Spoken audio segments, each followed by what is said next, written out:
Mission career channel पर सभी विद्यार्थियों का स्वागत है। प्यारे बच्चों, मैं बीपी सिंह आज सिंपल इंटरेस्ट इट मीन्स साधारण ब्याज की क्लास लेने जा रहा हूं। तो प्यारे बच्चों, ये जो क्वेश्चन है प्रत्येक परीक्षा में पूछे जाते हैं, चाहे एसएससी का कोई भी एग्जाम हो या सीपीओ या एसआई की कोई भी परीक्षा हो या बैंकिंग या 10+2 लेवल की या सी सेट की हो या सी टेट की हो, यानी कि ऑल कंपटीशन के लिए ये क्वेश्चन बहुत ही इंपॉर्टेंट है। तो प्यारे बच्चों, पहले क्वेश्चन से लेके चलते हैं। सिंपल इंटरेस्ट इट मीन्स साधारण ब्याज।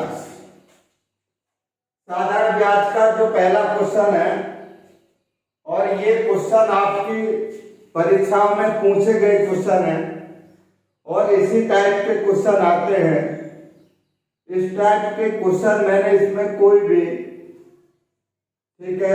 डिस्टरबेंस नहीं किया।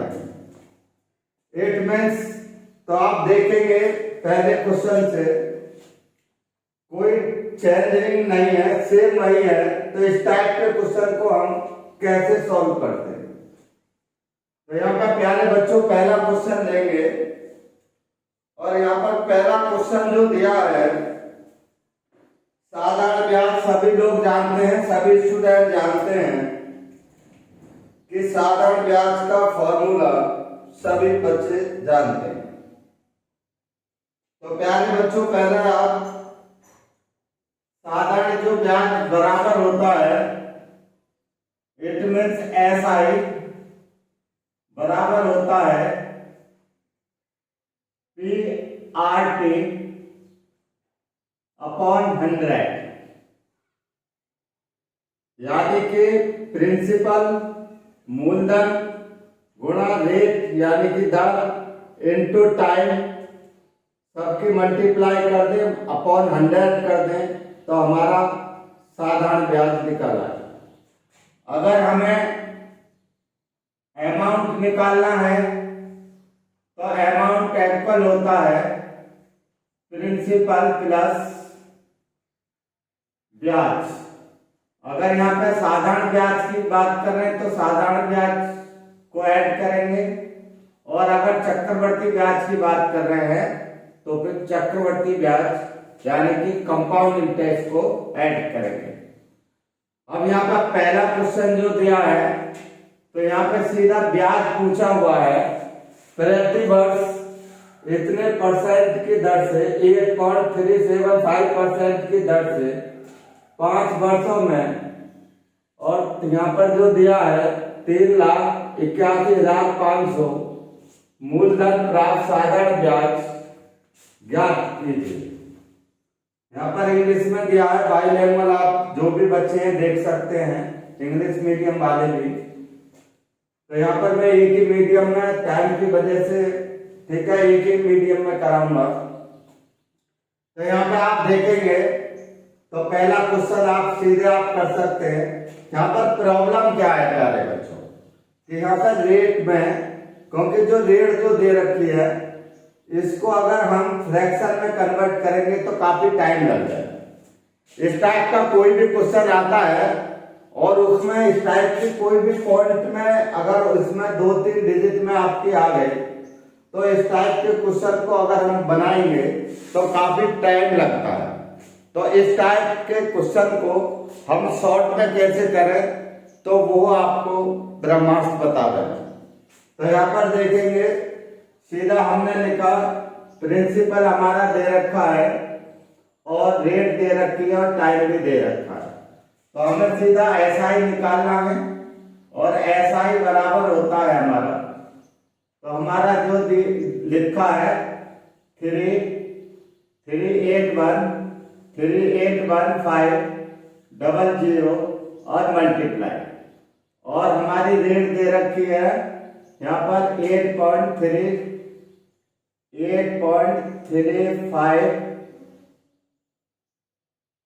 8.375, 8.375 और इतना परसेंट और मल्टीपल टाइम दिया हमारा 5 ईयर। तो इनकी सबकी मल्टीप्लाई कर देंगे तो हमारा साधारण ब्याज है। लेकिन अगर हम इस तरह से मल्टीप्लाई करेंगे तो हमें काफी वक्त लगेगा, इसलिए हम इसको डिजिट सब कॉन्सेप्ट पर बनाते हैं। यहाँ पर देखेंगे 8 और 1 9 कैंसिल और 5 और 3 8, इसका डिजिट सम 8 आ गया। जीरो की कोई यहाँ पर वैल्यू नहीं होती डिजिट सम में। और मल्टीप्लाई और यहाँ पर दिया है तो इसका डिजिट सम कर दें और इनका सबका डिजिट सम करेंगे तो कितना आ जाएगा हमारा 8 7 15, तो ये हो जाएगा या 8 और ये 8 ये हो जाएगा 8 16, 16 और 7 ऐड कर देंगे तो हमारा कितना आ जाएगा प्यारे बच्चों 23। और 23 का डिजिट सम कितना आ जाएगा हमारा प्यारे बच्चों, फटाफट कर दें, डिजिट सम निकाल लें और डिजिट सम करके इसको फटाक से कैलकुलेट कर दें। तो हमारा 23 का कितना आ जाएगा 5 आ जाएगा सीधा। और यहाँ पर भी दिया 5 दिया है, यहाँ पर दोनों की मल्टीप्लाई कर देंगे तो कितना आ जाएगा 27। और 27 का डिजिट सम कितना आ जाएगा 25 का मतलब 25 आ जाएगा 25। और 25 का डिजिट सम कितना आ जाएगा 7, तो इसकी वैल्यू 7 आ गई और 7 8 56। तो यहाँ पर कितना आ जाएगा 56 और 56 का डिजिट सम करेंगे दोनों को 11 और फिर इसको ऐड करेंगे तो प्यारे बच्चों 2 मेरा डिजिट सम आ गया। अब यहाँ पर सीधा आप देखेंगे कि किस ऑप्शनल का इसका डिजिट सम 2 है तो ऑप्शनल का भी डिजिट सम 2 ही आना चाहिए। अगर जिसका 2 आता है तो उसको हम वो हमारा आंसर होगा। कभी कभी 2 भी 2 आ सकते हैं तो हमने उसको डबल डबल डिजिट लेकर के कर सकते हैं। या हम लास्ट की डिजिट को आप देखें तो पहले मैं कॉन्सेप्ट बता चुका हूं तो यहाँ पर मैं पूरा ठीक है, तो आप पिछली मेरी वीडियो को देखें तभी आप समझ पाएंगे। अब आगे देखेंगे इसमें 9 है तो ये 9 कैंसिल हो जाएगा और 7 और 2 9 ये कैंसिल हो जाएगा। और आगे जो है आप देखेंगे 5 और 3 8, 5 3 8 और 1 9 कैंसिल, 5 2 10 और 1 11। ठीक है, यहाँ पर 5 और 10 और 11 यानी कि इसका डिजिट सम 2 आ गया। 2 है तो ये मेरा आंसर। अब आगे भी चेक कर लेते हैं। यहाँ पे 6 और 3 9, 5 4 9, 8 और 1 9 और यहाँ पे 6 और 2 8, 8 5 13, 13 का मतलब 4। तो 13 का मतलब प्यारे बच्चों 4। तो यहाँ पे जो 4 दिया है तो ये भी हमारा आंसर नहीं होगा। आगे चेक कर लेते हैं। 7 और 2 9, 7 और 2 9 और आगे करते हैं और आप ठीक है 7 और 2 9 और 5 और ऐड कर ले यहाँ पे 6 और 1 7 और यहाँ पे 2 दिखाई दे रहा है 6 और 1 7 और 2 9। फिर आगे कर ले इसको 5 2 10 6 16 का मतलब 7, तो ये भी नहीं होगा। अब आगे इसको कर ले 5 4 9 और यहाँ पे 5 4 9 ये कैंसिल और यहाँ पे 2 और 2 4 हो जाएगा, तो ये भी नहीं होगा। आगे ठीक है, तो पहला इसका आंसर होगा ए आंसर। अब आगे चलते हैं क्वेश्चन नंबर 2 का।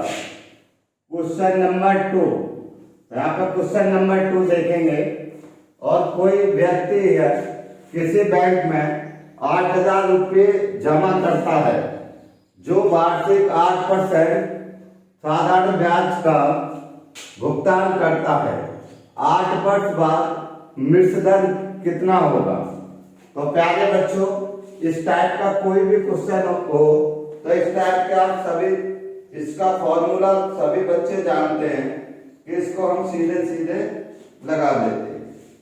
अगर हम ये जानते हैं कि क्या होगा 5 वर्ष के बाद, यहाँ पे 8 वर्ष बाद क्या होगा, तो अमाउंट पूछ रहा है। और अमाउंट का मैंने यहाँ पर ये चीज फॉर्मूला बता चुका हूँ।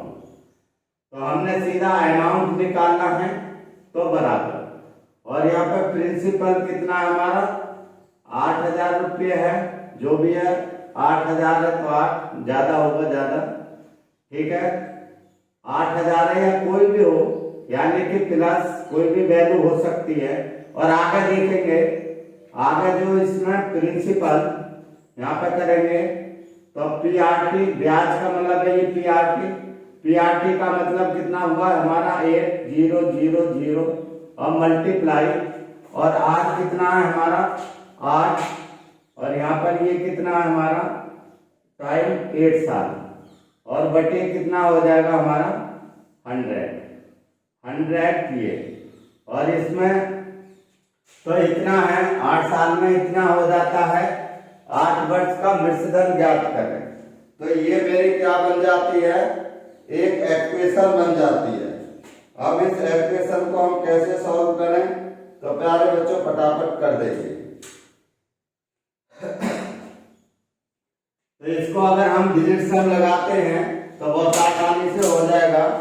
और डिजिट सम से इसको कैसे सॉल्व करते हैं, तो देखिए इसका तो 8 ही डिजिट सम होगा, सीधा इसका 8 होगा, और यहाँ पे भी 64 हो जाएगा, और इसमें 64 में 1 0 6 और 4 10 हो जाएगा, और यहाँ पे 8 ही रह जाएगा। और इसका डिजिट सम कितना 8 प्लस, और इसका डिजिट सम करेंगे तो इसका तो डिजिट सम 1 ही आ जाएगा, तो इसको तो सीधा कैंसिल कर दे परसेंटेज को, ठीक है आगे इसमें।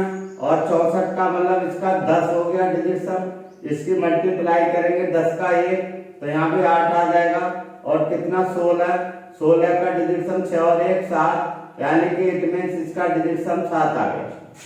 अब आगे देखेंगे कौन सा आपका आंसर होगा, तो फटाफट आप कर लेंगे कि अगला आंसर क्या होगा, यानी कि जिसका डिजिट सम 7 होगा वही हमारा आंसर होगा।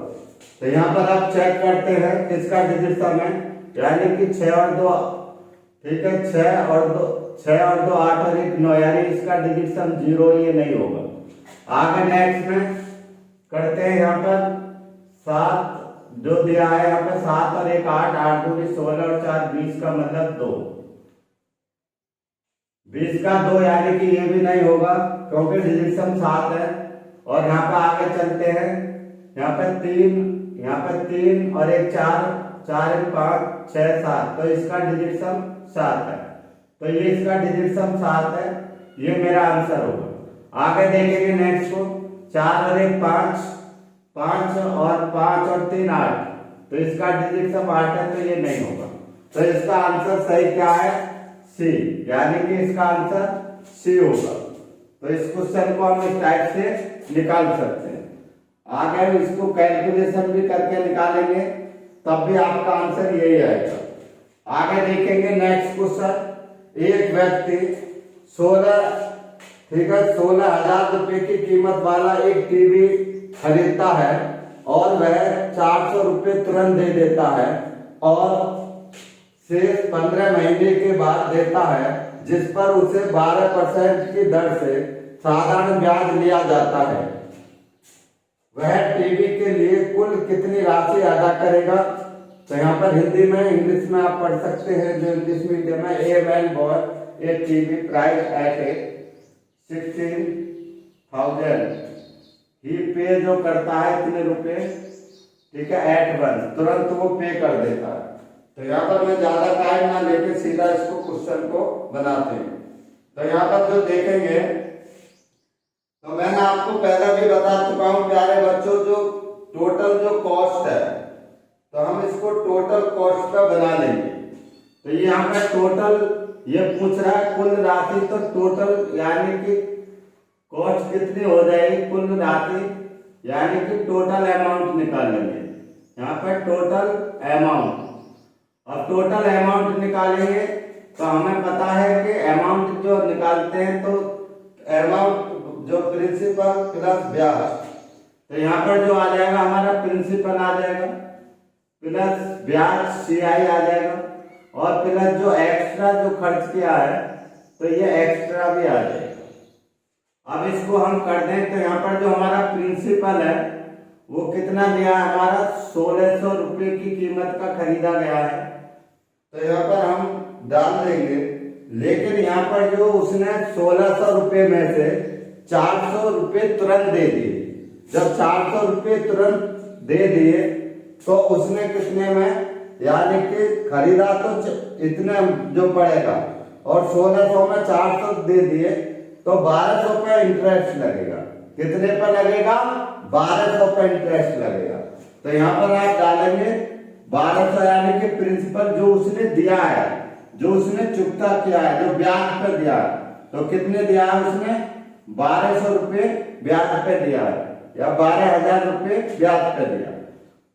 तो यहाँ पे 12,000 ब्याज पे दिया प्लस, और फिर ब्याज निकालेंगे तो यहाँ पर ये 12, ठीक है, 1000 मल्टीप्लाई, और यहाँ पे जो टाइम दिया है 15 महीने दिया है और इनटू 15 साल, और यहाँ पर जो रेट जो दिया वो 12% दे रखा है, और नीचे कितना आ जाएगा हमारा, ठीक है, 12 महीने। एक साल से हम डिवाइड कर देंगे। एक साल में कितने महीने होते हैं, 12 महीने होते हैं।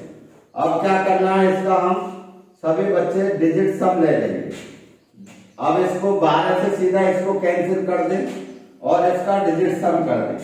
अब इसका अगर हम डिजिट सम करते हैं तो यहाँ पर ये 3 आ जाएगा और यहाँ पर प्लस हो जाएगा, यहाँ पर भी 3 आ जाएगा, और यहाँ पर जो मल्टीप्लाई करेंगे 2 और 1 3, और यहाँ पर 5 और 1 6 आ जाएगा, और 6 3 18 आ जाएगा। तो इसका जो 18 है तो फिर 9 की टेबल में है, जो 9 की टेबल में आ जाए तो उसका डिजिट सम कितना आ जाएगा, फिर इसका 0 हो जाएगा। 18 और 18 का जो डिजिट सम कितना हो जाएगा, 0 या 9 हो जाता है, 0 या 9। तो इसका मतलब है डिजिट सम इसको 3 आ गया, हमारा 3 आ गया। अगर हम ऐसा भी करते हैं कि यहाँ पे 9 3, तो यहाँ पे या तो 0 होगा या 9, 0 या 9। तो एक ही बात आएगी, अगर मैंने सीधा लिख दिया इसको 0 लिख दिया तो 3 आ जाएगा, और इसमें अगर मैं 9 भी ऐड कर दूं, इसका 3 और इसका 9 हो गया, तब कितना, 9 और 3 12 हो जाएगा। तब भी आपका डिजिट सम प्यारे बच्चों 3 ही आएगा। ऐसा आप सीधा आप कर सकते। अब जब मेरा डिजिट सम 3 आ गया तो अब आप इसको सीधा आप चले जाए ऑप्शनल।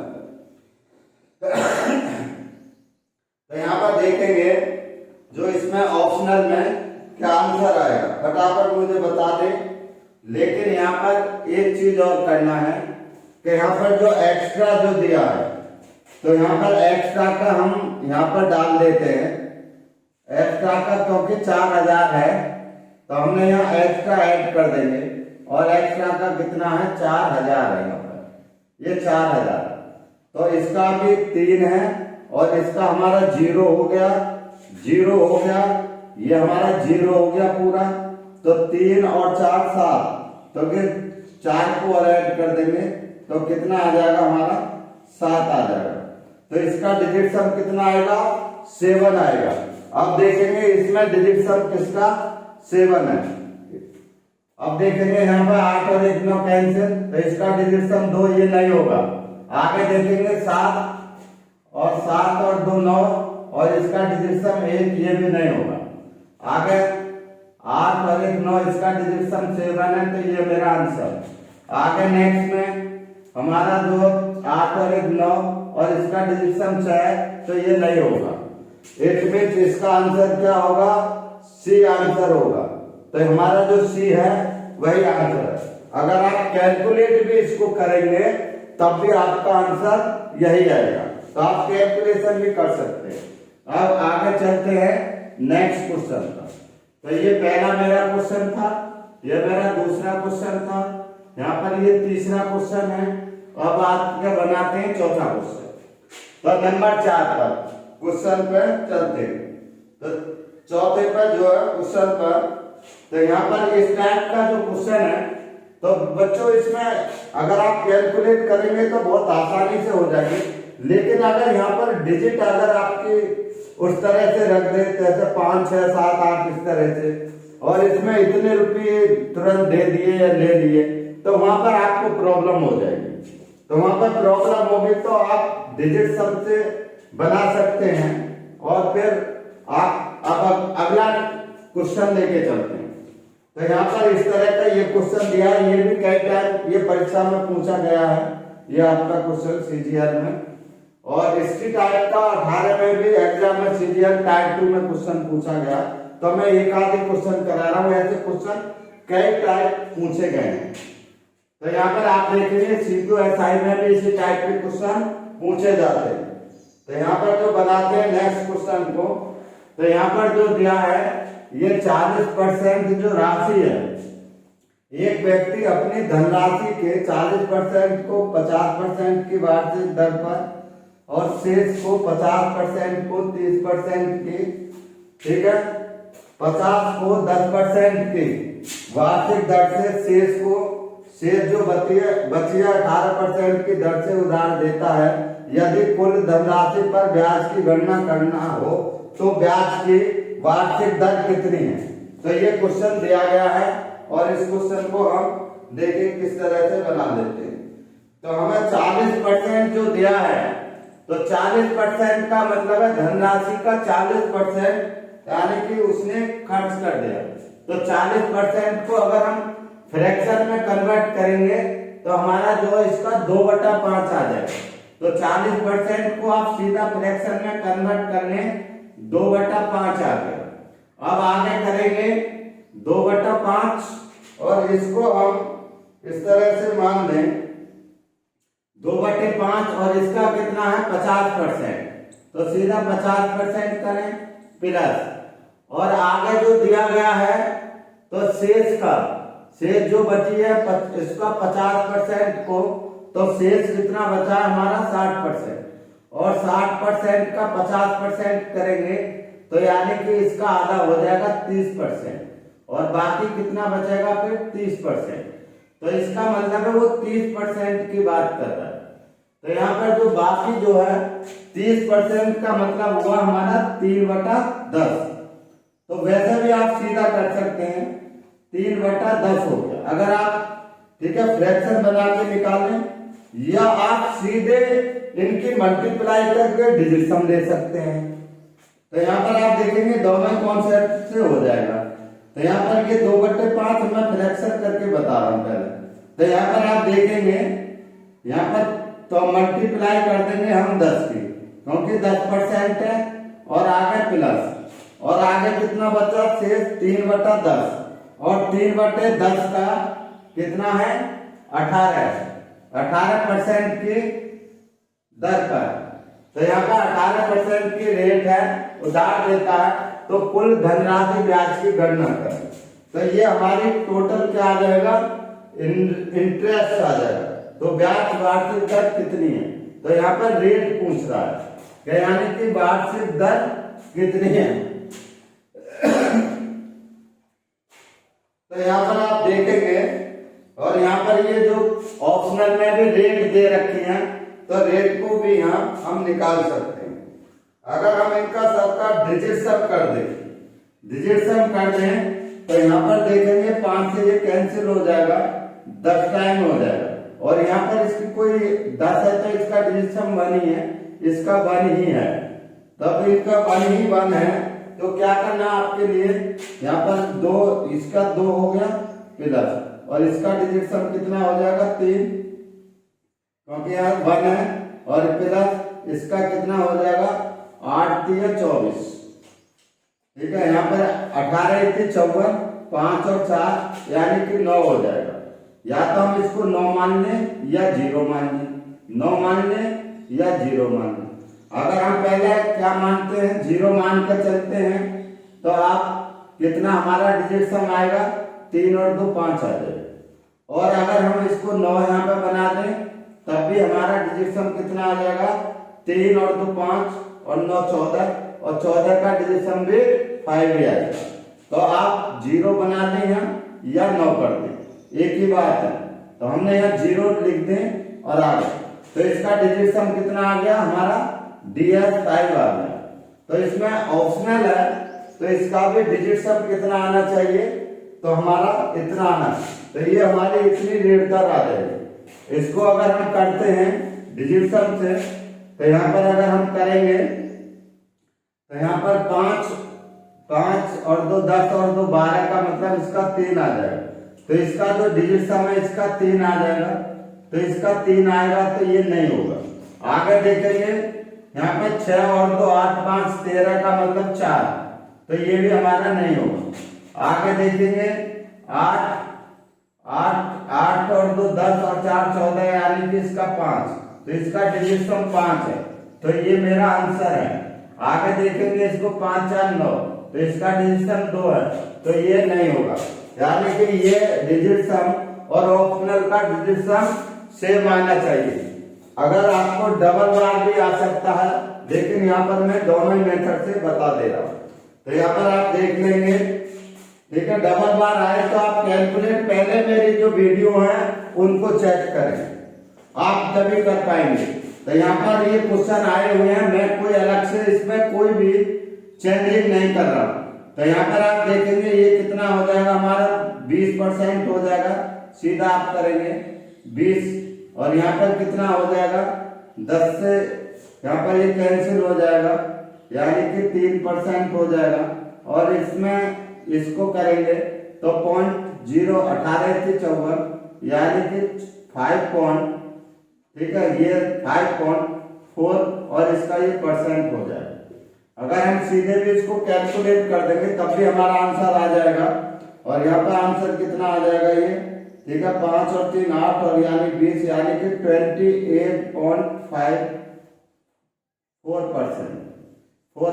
तब भी हमारा आंसर आ जाएगा। तो यहाँ पर आप दोनों मेथड से निकाल सकते हैं। तो यहाँ पर डिजिट सम कर लें या हम ऐसा ही कर लें, तब भी हमारा कैलकुलेट कर दें तब भी आंसर आ जाएगा, सेम ही आएगा, किसी भी तरह से करें। अब अगला क्वेश्चन ले लेते हैं, लास्ट क्वेश्चन। किसी धनराशि पर साधारण ब्याज दर पहले 4 वर्ष के लिए 5% वार्षिक है, अगले 3 वर्ष के लिए 8% वार्षिक है, 7 साल से अधिक के लिए 10% वार्षिक है। यदि 10 वर्षों में अर्जित धनराशि इतने हो तो वह धनराशि क्या है। अब आगे यहाँ पर क्वेश्चन बनाते हैं, तो हम मान लेते हैं कि वह किसी धनराशि का, यानी कि इट मीन्स पी धनराशि है।